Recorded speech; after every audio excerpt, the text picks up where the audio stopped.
देखो आपके चैप्टर का जो नेम है वो है हेरिडिटी एंड इवोल्यूशन, लेकिन आपके सिर्फ और सिर्फ आ रहा है चैप्टर कौन सा, हेरिडिटी। ठीक है, किताब में पहले था हेरिडिटी, अब कट कुटा के सिर्फ हेरिडिटी रह गया, वही कह रहा हूँ। ठीक है, पूरा चैप्टर का नाम था हेरिडिटी एंड इवोल्यूशन, जो कि अपडेटेड सिलेबस के अकॉर्डिंग आपका इवोल्यूशन वाला जो पोर्शन है वो कट चुका है। ठीक है सर, अब ठीक है, मतलब न्यूज़ अगर नॉलेज दो तो पूरी दो, है ना, समझा के। तो हेरिडिटी क्या है, आपके सिर्फ हेरिडिटी आ रहा है, और इवोल्यूशन का जो पोर्शन है वो पूरी तरह से कट है। अब देखो हेरिडिटी क्या होता है, तो हेरिडिटी को बाद में सीखेंगे, पहले स्टार्ट करते हैं सुनना। बायोलॉजी जो फील्ड है वो काफ़ी बड़ा फील्ड है, आपको पता है। चलो बायोलॉजी का डेफिनेशन बताएं कोई, बायोलॉजी क्या होती है, बोलो, हाथ ऊपर करो। बायोलॉजी बोल। और कोई? ठीक है sir, study of livings, study of livings को बोलते हैं क्या, बायोलॉजी। बहुत बड़ा फील्ड है। अब लिविंग ऑर्गेन इतना सिंपल तो है नहीं। लिविंग ऑर्गेन स्टार्ट होता है पता कहाँ से, एक छोटी सी सेल से, और सेल जिसने पूरी पढ़ ली उसने बायोलॉजी जान लिया, सही है कि नहीं है। तो सेल एक अकेले अपने आप में एक पूरी क्या है, बुक है, बुक कह लो या सब्जेक्ट कह लो। सेल अपने आप में क्या है, एक सब्जेक्ट है ना सर। तो बहुत बड़ा फील्ड हो गया बायोलॉजी, मतलब छोटी सी सेल के बारे में जानना है तो बहुत पढ़ाई करनी पड़ेगी। तो पूरा एक अलग से क्या है, बायोलॉजी की एक ब्रांच बना दी, बायोलॉजी को डिवाइड कर दिया और बायोलॉजी की एक पूरी ब्रांच बना दी क्या, साइटोलॉजी, कि भैया सेल से रिलेटेड जो स्टडी करेगा वो कौन करेगा, साइटोलॉजी। फिर आएगा टिश्यू, सेल वाले कहते हैं हमारे तो ये सेल ही ताबे नहीं आ रही, अलग ब्रांच बनाओ, अलग बना दी, कौन सी, हिस्टोलॉजी, कौन सी, हिस्टोलॉजी। फिर क्या बॉडी फंक्शनिंग काम करती है, कैसे करती है पता नहीं है, तो अलग से ब्रांच बना दी, कौन सी, फिजियोलॉजी। ठीक है, तो ऐसे करके बायोलॉजी को डिफरेंट डिफरेंट क्या कर दिया, ब्रांचेस में डिवाइड कर दिया, जो कि अलग अलग सिस्टम्स को क्या है, पढ़ती है। ओके, जैसे एग्जांपल एक और ले लो, माइक्रोब्स हैं छोटे छोटे, उनकी स्टडी क्या होती है, माइक्रो बायोलॉजी, है ना, वो ले लो।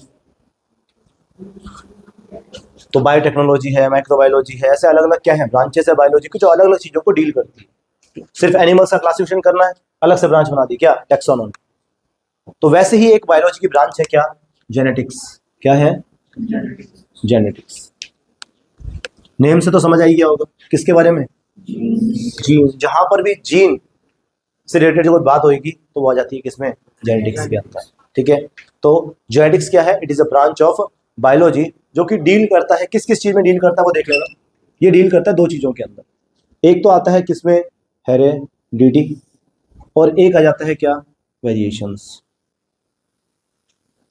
ठीक है, तो जेनेटिक्स इसमें डील करती है, दो चीजों में डील करती है, एक तो हेरिडिटी और एक वेरिएशंस। ठीक है, याद रहेगा। अब हेरिडिटी क्या होता है उसको सीखो, किसको पता है हेरिडिटी क्या होता है, हाथ ऊपर करें। नहीं, चलो छोटे से एग्जांपल से बताता हूँ क्या होता है, याद करा देता हूँ क्या होता है। पेरेंट्स से कैरेक्टर्स का, पेरेंट्स से कैरेक्टर्स का कहाँ जाना, नेक्स्ट जनरेशन में जाना, ऑफस्प्रिंग्स में जाना। ठीक है, तो पेरेंट्स से लेके कैरेक्टर्स का ऑफस्प्रिंग में जाना, इसकी स्टडी को क्या बोलते हैं, हेरिडिटी। तो study of inheritance of characteristics from parents to offspring या one generation to the next. एक जनरेशन से दूसरी जनरेशन में कैरेक्टर्स कैसे पास ऑन होते हैं, ट्रांसफर होते हैं, यानी इनहेरिटेंस कैसे होता है उनका, उसकी स्टडी को क्या बोलते हैं, हेरिडिटी। समझ गए, व्हाट इज हेरिडिटी, तो inheritance of characters from parent to offspring. ठीक है ना सर, कोई दिक्कत, इसकी स्टडी कौन करता है, जेनेटिक्स करता है, राइट। मतलब सबसे बड़ा सवाल निकल के आया था क्या, कि भैया बताइए कि पापा और मम्मी के कैरेक्टर्स बच्चे में कैसे जाते हैं, यानी बच्चा पापा मम्मी जैसा कैसे दिखाई दे रहा है।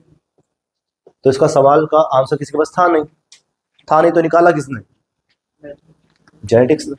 ठीक है ना, तो जेनेटिक्स कोई ऐसे तो ना इंसान है, इसमें इसके अंदर कई सारे इंसान काम करते हैं, उन्होंने क्या निकाला, रिजल्ट निकाला। सही बात है कि कैसे कैरेक्टर्स एक जनरेशन से दूसरे जनरेशन में पास ऑन होते हैं, यानी हेरिडिटी के बारे में जाना। Okay, what is heredity? अब एग्जांपल दे देता हूँ, सुन लो, समझ लो। मान लीजिए घर वाले सारे बैठे हैं मिलके, सुनना ध्यान से। तो घर वाले सारे बैठे हैं, है ना, कोई एक जना आया हुआ है बाहर से भी, आपके परिवार वाले आए हैं, और कोई छोटा बच्चा है, मान लीजिए जैसे यही है ना, ये भी बैठा है। तो मासी आई हुई है, मासी ने बोला अरे तेरे अभी से सफेद बाल आ गए। अब इसकी दादी बैठी है साथ में, क्या बोलेगी? इन्हें तो बाप की 30 साल की उम्र में आ गया। समझ रहे हो बात क्या बोली? क्या इसके पापा के भी क्या आ गए थे? बचपन में ही क्या है, बाल सफेद हो गए थे, तो इसके भी क्या हो गए, बाल सफेद हो गए। इसका मतलब क्या है, कनेक्शन बैठ गया क्या, कि ये जो कैरेक्टरिस्टिक्स है वो किसने कहाँ से ली है, उसके जीन्स के अंदर है। समझ गए ना सर? यानी जेनेटिक्स है, यानी कि हेरिडिटी है। तो अपने कह देते ना, अच्छा हेरिडिटी है ये, ठीक है, ओके। अरे पापा के ब्राउन हेयर है, या मान लीजिए मम्मी के ब्राउन हेयर है, ब्लैक है, जो भी है। अब बच्चे के भी क्या आ जाते हैं, ब्राउन। तो कहते हैं ना, ये तो इसके बाल तो पापा पे गए हैं या मम्मी पे गए हैं। समझ गए बात को? क्या है हेरिडिटी, यानी कि वो कैरेक्टरिस्टिक्स ने कहाँ से ली है। पापा के ब्लैक हेयर थे, लेकिन फिर भी मम्मी के क्या थे, ब्राउन या ब्लॉन्ड हेयर थे। तो वैसे के वैसे अगर बच्चे के आ गए, तो इसका मतलब कैरेक्टर्स कहाँ से आए हैं, मम्मी से। सही है ना सर? तो मम्मी या पापा से कैरेक्टरिस्टिक्स आती हैं। कैसे आती हैं, उसकी स्टडी कौन करता है, जेनेटिक्स करती है। इसको कहते क्या है, समझ गए सर? तो inheritance of characters from parents to offsprings. Clear है? याद रहेगा? इजी है ना? अब तो चैप्टर का मतलब समझ आ गया। वेरिएशंस आपको बहुत अच्छे से पता है, बताइए क्या होती है? बिल्कुल सही है सर। जो स्लाइड से डिफरेंसेस आते हैं, डिफरेंसेस अमंग सेम इंडिविजुअल्स, ठीक है। अब देखो, डिफरेंसेस का मतलब, सेम का मतलब, सेम का मतलब स्पीशीज सेम होनी चाहिए। ह्यूमंस जैसे हैं, तो ह्यूमंस के जितने भी मेंबर्स हैं, हम लोग क्या करते हैं, एक ही स्पीशीज से बिलोंग करते हैं। तो हमारे में अगर डिफरेंसेस हैं, तो क्या है वो, वेरिएशंस है। पापा है, मम्मी है, दादा है, दादा से पापा में चेंज आया, स्लाइट आया। पापा से हमारे में चेंज आया, स्लाइट आया। बिल्कुल डिटेल नहीं दिखाई देते, यानी कि कुछ ना कुछ बदलाव भी है। तो जेनेटिक्स क्या करती है, पहली बात तो कैरेक्टर्स जा कैसे रहे हैं वो देखती है, मतलब हेरिडिटी को देखती है। दूसरा फिर ये देखती है कि बदलाव क्यों आया। समझ गए क्या? अरे क्लियर है? तो जेनेटिक्स बेसिकली देख क्या रही है, हेरिडिटी को चेक कर रही है, और वेरिएशंस क्या क्या आ रही है उनको चेक कर रही है। प्रीवियस चैप्टर के अंदर अपन ने बहुत अच्छे से पढ़ा था, इसको वेरिएशंस को पढ़ा था ना, याद होगा आपको? ठीक है, वेरिएशंस क्या होती है? अरे याद कीजिए, एग्जाम्पल भी आपको बताया था, ये कॉमन एग्जाम्पल हमको देता है, बताइए क्या एग्जाम्पल दिया था? ईयर लॉब का एग्जाम्पल दिया था। एक तो था फ्री ईयर लॉब, और एक क्या था, अटैच्ड ईयर लोब्स। तो ठीक है, याद रखो, ईयर लोब्स जो थे उसका एग्जांपल दिया था। हम लोग सेम स्पीशीज से बिलोंग करते हैं, लेकिन फिर भी हमारे कैरेक्टरिस्टिक में क्या आ गई, डिफरेंस आ गया। क्लियर है? चलो, तो सुनो, शुरू शुरू में कोई भी चीज जब डेवलप होती है, सुनना बहुत ध्यान से, शुरू शुरू में कोई भी चीज जब डेवलप होती है, तो कोई भी सिंपल तरीके से नहीं होती है, या कॉम्प्लेक्स होती है सीधी। आज का जो क्लासिफिकेशन है हमारा, जैसे हमारा साइंटिफिक नेम दे दिया, सब दे दिया, क्या पहले अगर शुरुआत में कोई बंदा क्लासिफिकेशन करता, तो क्या इतना कॉम्प्लेक्स क्लासिफिकेशन देता? नहीं देता। वो क्लासिफिकेशन कैसा देता, और कैसा दिया गया था? सीधा सिंपल सा, क्या, अंडे देने वाले ऑर्गेनिज्म एक तरफ, बिना अंडे देने वाले एक तरफ, क्लासिफिकेशन हो गया। उड़ने वाले, बिना उड़ने वाले, ऐसे ही तो देगा। और वही क्लासिफिकेशन कॉम्प्लेक्स होते होते आज देख लो कैसा क्लासिफिकेशन है, kingdom, phylum, class, order, family, genus, species, है ना सर? बहुत कॉम्प्लेक्स हो गया ना क्लासिफिकेशन, समझते हो? चल, मतलब कोई भी चीज कॉम्प्लेक्स बहुत बाद में होती है ना। शुरुआत में क्या है, सिंपल से स्टार्ट होती है और धीरे धीरे कॉम्प्लेक्स की तरफ बढ़ती है।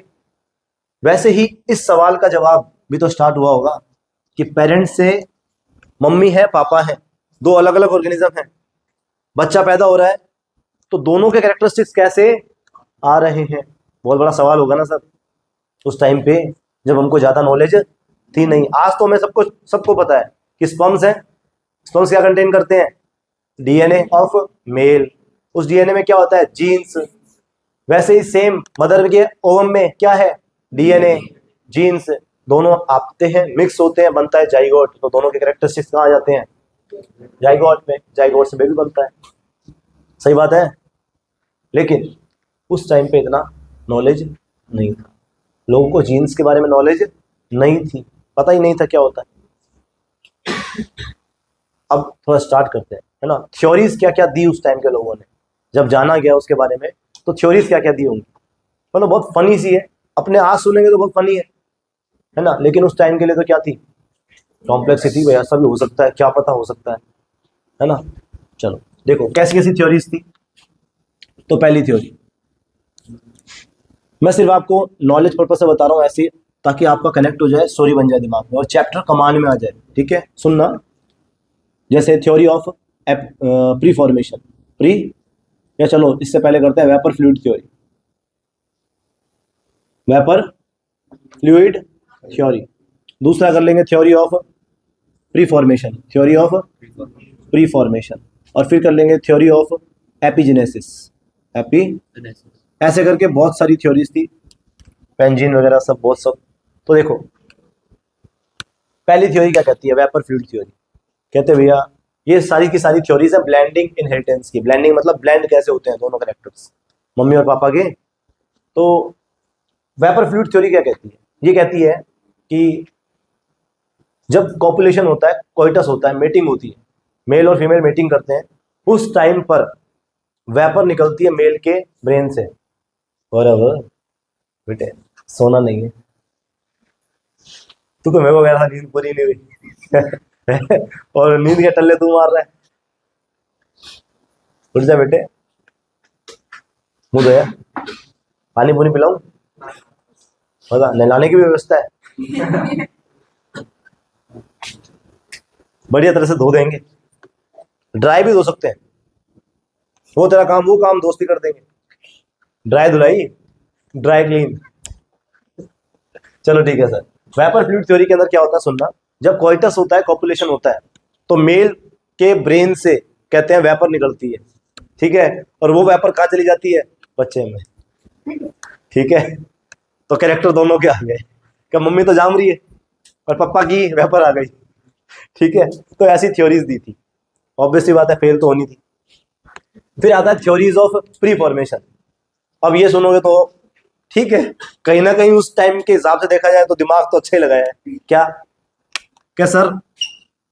ये रहा स्पर्म, ये रहा ओवम, कि पहले से अंदर बैठा होता है miniature of human, pre formed miniature of human पहले से अवेलेबल होता है किसमें?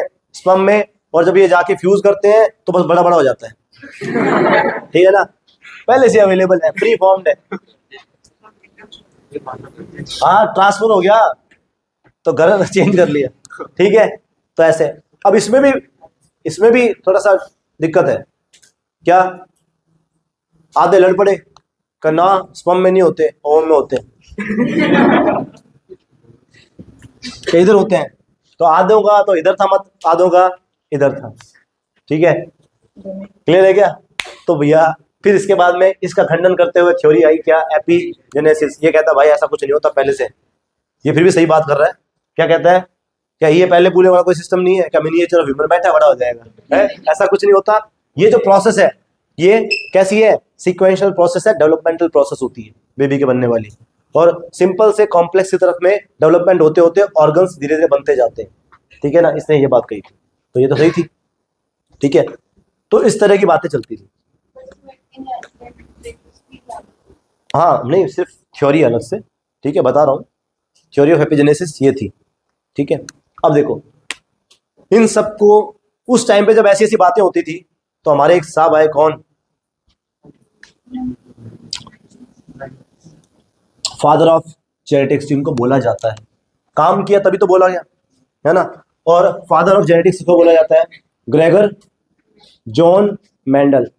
ग्रेगर जॉन मेंडल, ये ऑस्ट्रिया के थे, आके ऑस्ट्रिया के थे, और एक प्रीस्ट थे, चर्च में पादरी थे। ठीक है,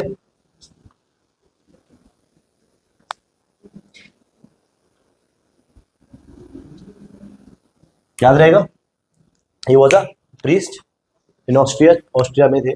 और इन्होंने सारे के सारे जो एक्सपेरिमेंट किए उस चर्च में रहते हुए, उस चर्च के ही गार्डन के अंदर क्या थे, एक पी प्लांट था। क्या था? P plant. तो इन्होंने एक्सपेरिमेंट जितने भी किए वो किए किसके ऊपर? गार्डन पी प्लांट के ऊपर। किसके ऊपर? गार्डन पी के ऊपर। ठीक है, इसका साइंटिफिक नेम आप याद करोगे, स्टार मार्क कर लेना, आपको याद होना चाहिए, पाइसम सेटाइवम। पाइसम सेटाइवम, कोई दिक्कत? ठीक है, इस पे एक्सपेरिमेंट किया गार्डन पी प्लांट के ऊपर। ओके, तो फादर क्यों बोला जाता? काम किए तभी। ये आए, इन्होंने बोला सबसे पहले क्या, सबसे पहले इन्होंने आज के टाइम पे जिसको हम जीन कहते हैं, इन्होंने उस टाइम पे कहा क्या? फैक्टर्स। क्या दिया? फैक्टर्स वर्ड दिया, और कहा कि एक जनरेशन से दूसरी जनरेशन में जो कैरेक्टर्स हैं वो फैक्टर्स की फॉर्म में जाते हैं। किस फॉर्म में जाते हैं? फैक्टर की फॉर्म में, या फैक्टर्स लेके जाते हैं। क्लियर है क्या? क्या वर्ड दिया? फैक्टर। तो सबसे पहले बंदे थे जिन्होंने फैक्टर के बारे में दिया, और इन्होंने सारे के सारे सक्सेस इनको मिल गई थी। क्या मिल गई थी? सक्सेस मिल गई थी। किस चीज में सक्सेस मिल गई थी? सुनना, दो चीजें हैं फर्क। सक्सेस मिल गई थी इनको अपने काम में। इन्होंने जो वर्क किया उस वर्क में इनको क्या मिल गई थी? सक्सेस मिल गई थी। ठीक है, लेकिन जहां पर बात आई लोगों को समझाने की या फिर फेम की, वो सब इनको कुछ भी नहीं मिला। तो इनको वहां पे क्या मिला? बहुत बड़ा फेलियर। मतलब अपने एक्सपेरिमेंट्स को समझा नहीं पाए, लोगों के सामने लेके नहीं आ पाए। यानी कि उस टाइम पे जब ये जिंदा रहे उस पूरे टाइम में, यानी एक्सपेरिमेंट अब खत्म हुआ, उसके बाद में लोगों के सामने जब इन्होंने बताया, किसी ने इनकी बात नहीं सुनी, लोगों को समझ ही नहीं आई ये क्या कहना चाहते हैं।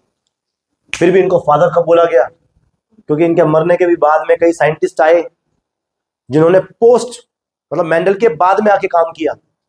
ठीक है, तो उन्होंने इनके पेपर्स को पढ़ा निकाल के कि अच्छा ये बंदा ये काम कह रहा है, ओके ये है। फिर और ज्यादा क्या की? एक्सपेरिमेंट किए, रिसर्च किए। बेस किसने दिया? मेंडल ने। समझे क्या? तो वो साइंटिस्ट थे तीन। कौन कौन से? मेंडल के बाद जो आए थे, पोस्ट मेंडल, मेंडलिज्म लिख दो यार, चलो ठीक है। तो वो थे ऑस्ट्रिया के एरिक वॉन शेरमैक। कौन थे? एरिक वॉन शेरमैक, स्पेलिंग की अजीब सी होती है। और हॉलैंड के ह्यूगो डिवरीज,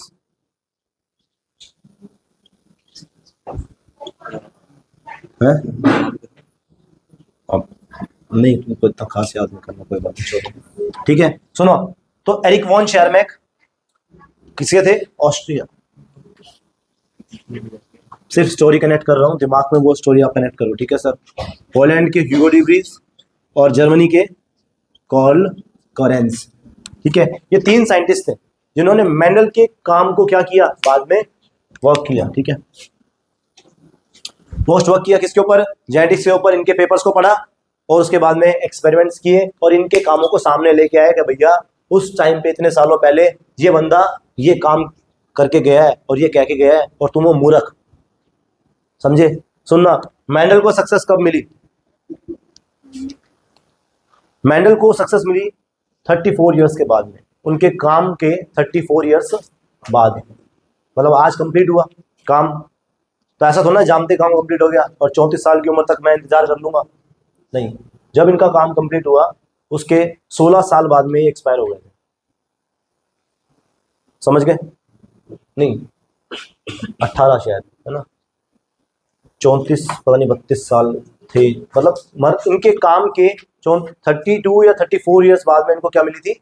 सक्सेस मिली थी। ये बात याद रखेंगे। ठीक है, और मरने के 16 साल बाद, यानी कि बीच में ही जा चुके थे, और जाने के बाद में भी 16 साल बाद क्या मिली? सक्सेस मिली थी। यानी सक्सेस का मतलब फेम। इनके काम जो है वो बाद में बाहर आए। Right sir? जीते जी इनको सक्सेस नहीं मिली, इनके कामों में नहीं मिली। मतलब इन्होंने जो वर्क किया, थ्योरीज दी, उन सब में अपने पूरे वर्क में इनको सक्सेस मिल गई। यानी इनके पास रिजल्ट आ गया, इनके एक्सपेरिमेंट्स में रिजल्ट आ गया, लेकिन हाँ वैसे इनको फेम नहीं मिला। Right sir? याद रहेगा? तो कुछ ना कुछ तो कारण रहे होंगे डेफिनेटली कि भाई ये सक्सेस क्यों हो गए। और फेल क्यों हो गए। सही है।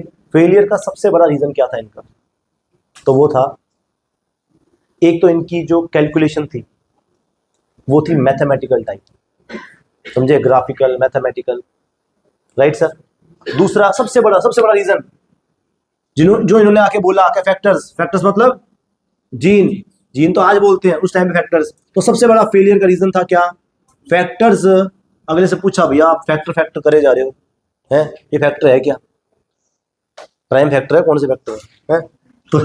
तो फैक्टर्स का कोई भी physical evidence, no physical evidence नहीं दे पाए सर, ये नहीं बता पाए। इनसे पूछा गया भैया आप जो फैक्टर कह रहे हो वो दिखता कैसा है, या समान क्या बताओ तो सही। ये कहते भैया इस चीज में हमने थोड़ा सा रिसर्च कम किया है, हमको नहीं पता है। ठीक है, तो फेल हो गए, कहेंगे भैया निकलो, है ना। दूसरा क्या थी, कैलकुलेशंस मैथमेटिकली थी, है ना सर।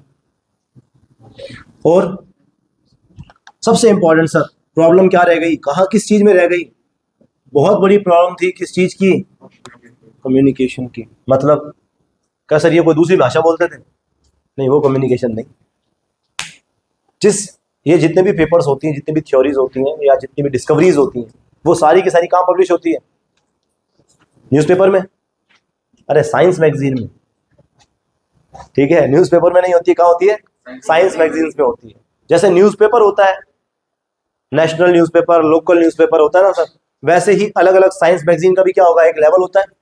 इन्होंने ऐसी साइंस मैगजीन के अंदर अपना पेपर पब्लिश कर दिया, पेपर मतलब अपनी थ्योरीज पब्लिश कर दी, जिसमें ज्यादा उस टाइम पे ट्रेंडिंग नहीं था, प्रचलन नहीं था, ज्यादा लोग पढ़ते नहीं थे उसको, समझ गए, ज्यादा लोग पढ़ते नहीं थे। तो ये क्या हो गया, इनकी थ्योरीज क्या रह गई, दबी रह गई, हिडन रही, लोगों के सामने नहीं आई।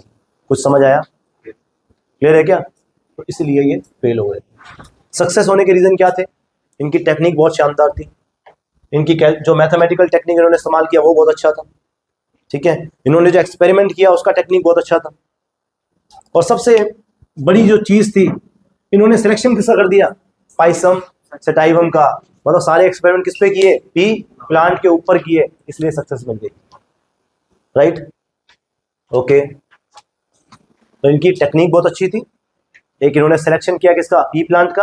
अब पी प्लांट के सिलेक्शन ने इनको हेल्प कैसे किया, वो भी तो मैटर करता है, कैसे।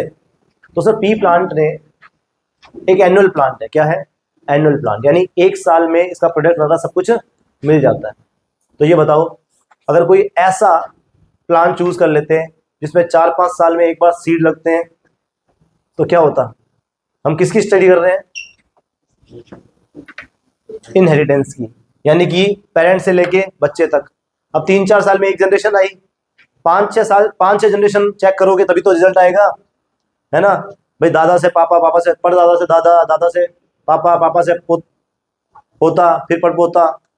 अब तो भाई अगर 3-4 साल में एक बार आ रही है तो 20-25 साल मान के चलो ना, कब तो वो करेगा, कब। और यूं तो ना जामते अगला बैठ गया साइंटिस्ट डिग्री करने का, इधर आ रहे तेरी जनरेशन चेक करता हूँ, नहीं ना।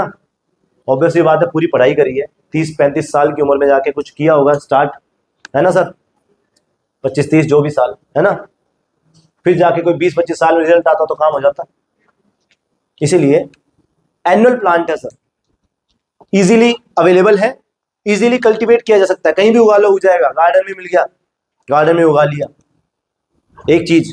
दूसरा एनुअल प्लांट है, 3-4 साल में 3-4 जनरेशन हमको मिल जाएंगी, यानी जिस कैरेक्टर की हम स्टडी कर रहे हैं तो वो हमको 3-4 साल में ही देखने को मिल जाएगा रिजल्ट।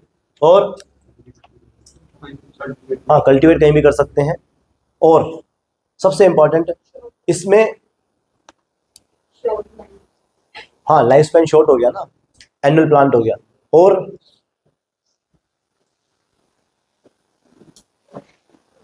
बोलो, सबसे इंपॉर्टेंट था डिस्टिंक्ट कैरेक्टर्स, डिस्टिंक्ट कैरेक्टर्स, यानी कि अगर आप सीड ले रहे हो ना हाथ में, तो बिल्कुल बाकायदा दिखेंगे, क्या ये येलो सीड है और ये ग्रीन सीड है, यानी कि जो कैरेक्टर्स हम देख रहे हैं वो बिल्कुल इजीली क्या थे, विजिबल थे बाहर से, क्लियर है। तो हमको इजी रहेगा, या तो बिल्कुल मामूली सा कलर में डिफरेंशिएशन हो तो जोर आएगा पढ़ने में, यार कौन सा कलर है, लेकिन बहुत इजीली। अगर टॉल प्लांट है तो बिल्कुल टॉल दिखाई देगा, ड्वार्फ है तो बिल्कुल साफ डिफरेंस दिखाई देगा। ऐसा नहीं है कि भाई ये बता ये टॉल और ये ड्वार्फ, ऐसा नहीं है।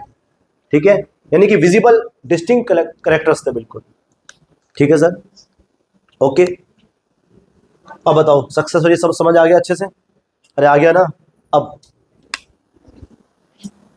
पी प्लांट पे एक्सपेरिमेंट किए थे और उसकी टेक्निक में भी था। कितने कैरेक्टर्स की स्टडी करी मेंडल ने? ये जरूर ध्यान रखना सर, कितने कैरेक्टर्स की? 7 कैरेक्टर्स की स्टडी करी थी। ओके, कितने कैरेक्टर्स की? 7 कैरेक्टर्स की स्टडी करी। ओके, ये बताओ यहां तक आपको समझ आया?